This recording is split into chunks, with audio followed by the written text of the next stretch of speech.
Hello everyone, today we are talking about neuromuscular junction. Neuromuscular junction नाम से हमको पता चल रहा है नर्व एंड मसल के बीच में बन रहा है एक जंक्शन, जिससे कि नर्व एंड मसल आपस में कम्युनिकेट करते हैं। न्यूरोमस्कुलर जंक्शन, इसके अंदर न्यूरॉन आएगा ब्रेन से और स्पाइनल कॉर्ड से। जो हमारा सेंट्रल नर्वस सिस्टम है वहाँ से न्यूरॉन आता है, उसका एक्सोन जो है मसल एंड प्लेट के साथ में एक जंक्शन बनाता है जो कि कम्युनिकेट करते हैं। जो भी सिग्नल या इंफॉर्मेशन लेके आएगा ब्रेन से वो मसल को देगा। ठीक है, मोटर न्यूरॉन आता है यहाँ पे। Action potential arise at the interface of motor neuron and muscle fibres. ठीक है, एक्शन पोटेंशियल अराइज होता है। नेक्स्ट जो है इसके अंदर synapse, where communication occur between a somatic motor neuron and a muscle fibre. तो ये एक टाइप का साइनेप्स बनता है जहाँ पे motor neuron and muscle fibre के बीच में जंक्शन बनता है या कम्युनिकेशन का एक प्रोसेस बनता है। Synaptic cleft, gap that separate the two cells. अब जो न्यूरॉन सेल है और मसल सेल है उन दोनों को सेपरेट करता है साइनेप्टिक क्लेफ्ट, जो कि प्रेजेंट होता है न्यूरॉन एंड मसल फाइबर के बीच में। जो जगह प्रेजेंट होती है, जो स्पेस प्रेजेंट होता है, उसको बोलते हैं synaptic cleft. Neurotransmitter, chemical release by the initial cell communicating with the second cell. तो अब जो केमिकल्स रिलीज होते हैं, जो कि कम्युनिकेटिंग केमिकल्स होते हैं, न्यूरॉन से जो रिलीज होंगे उनको बोलेंगे neurotransmitters. Synaptic vesicle, synaptic vesicle sacs suspended with the synaptic end bulb containing molecule of neurotransmitter like acetyl choline. So जो साइनेप्टिक वेसिकल्स होती है वो प्रेजेंट होती है एक्सोन टर्मिनल पे और उनके अंदर फिल रहेंगे न्यूरोट्रांसमीटर्स जैसे कि acetylcholine. Motor end plate, the region of the muscle cell membrane contain acetylcholine receptor. अब मोटर एंड प्लेट क्या है? जो हमारा मसल फाइबर है वही मोटर एंड प्लेट है जो रिसीव करेगा न्यूरोट्रांसमीटर को, और उस पर प्रेजेंट होते हैं एसिटाइल कोलिन रिसेप्टर जहाँ पे जाके एसिटाइल कोलिन बाइंड होगा। अब इसके अंदर हम देखेंगे कि कैसे जो न्यूरोमस्कुलर जंक्शन है वहाँ पे एक्शन परफॉर्म होता है। Nerve impulse elicit a muscle action potential in following way. First, release of acetyl Colin.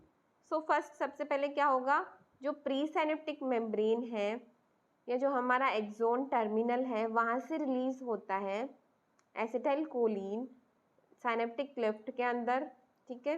Second, activation of ACH receptor. अब एसिटाइल कोलिन रिसेप्टर एक्टिवेट करेंगे, कब करेंगे? जब साइनेप्टिक क्लेफ्ट के अंदर आया हुआ एसिटाइल कोलिन जो है वो मोटर एंड प्लेट पे जो एसिटाइल कोलिन रिसेप्टर्स प्रेजेंट है उन पे बाइंड हो जाएगा तब। एंड फिर क्या होगा, एंड प्लेट जो है मोटर एंड प्लेट वहाँ पे सोडियम चैनल जो है वो ओपन हो जाएंगे और मसल के अंदर सोडियम का इन्फ्लक्स होगा। Third, production of muscle action potential. अब मसल के अंदर सोडियम चैनल ओपन हो गए, कौन से थे? लैगिन गेटेड सोडियम चैनल। यहाँ पे लैगिन कौन सा है? Acetyl choline. एसिटाइल कोलिन जैसे ही बाइंड हुआ रिसेप्टर्स पे तो वो ओपन हुए और उन्होंने लैगिन गेटेड सोडियम चैनल ओपन करे। अब लैगिन गेटेड सोडियम चैनल ओपन हो गए तो उसने क्या करा,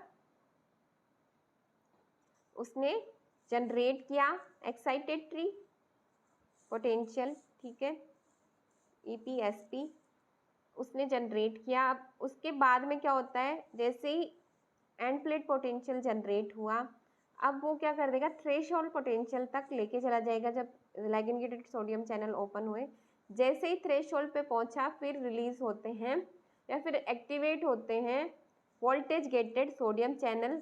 वोल्टेज गेटेड सोडियम चैनल के एक्टिवेशन से इन्फ्लक्स होता है बहुत ज़्यादा अमाउंट में सोडियम का सेल के अंदर, और जिससे क्या होता है, एक्शन पोटेंशियल जनरेट हो जाता है।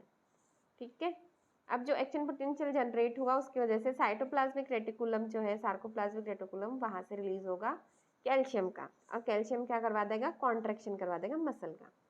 फोर्थ जो पॉइंट है उसमें हम देखेंगे termination of acetyl Colin activity.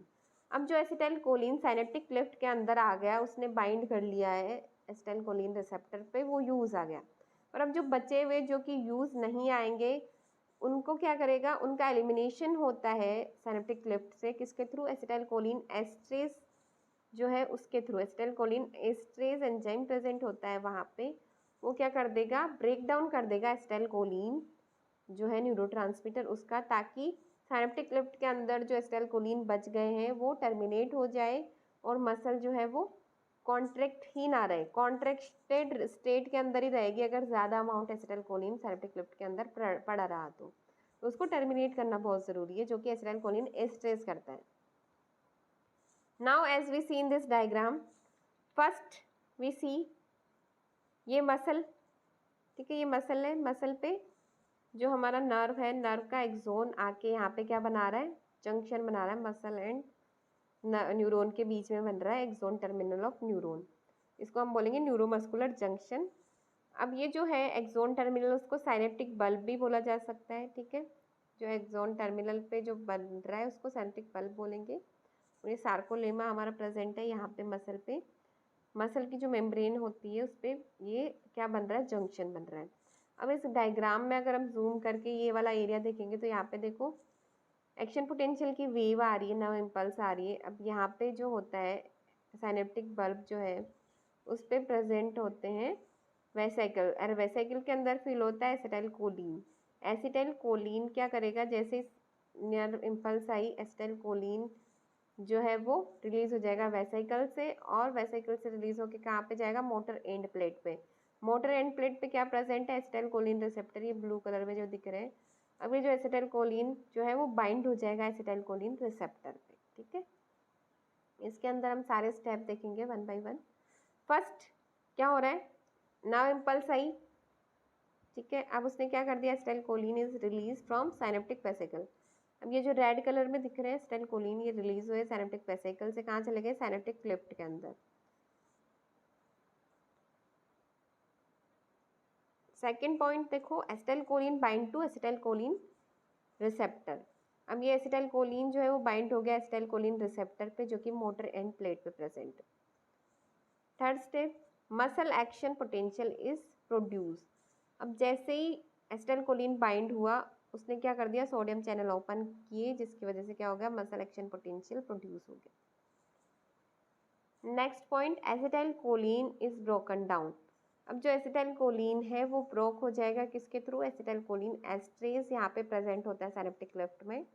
वो जो एक्स्ट्रा बचा हुआ अनयूज एसिटाइलकोलिन है उसको टर्मिनेट कर देगा, एलिमिनेट कर देगा यहाँ से, ताकि मसल कॉन्ट्रैक्ट ना हो सके। एक बार कॉन्ट्रैक्शन हो गया, अब उसके बाद में वो जो एसिटाइलकोलिन बच गया उसको एलिमिनेट कर देगा, वापस से रीयूज आ जाएगा वो टर्मिनल पे, हमारे जो एक्सोन टर्मिनल है वहाँ से।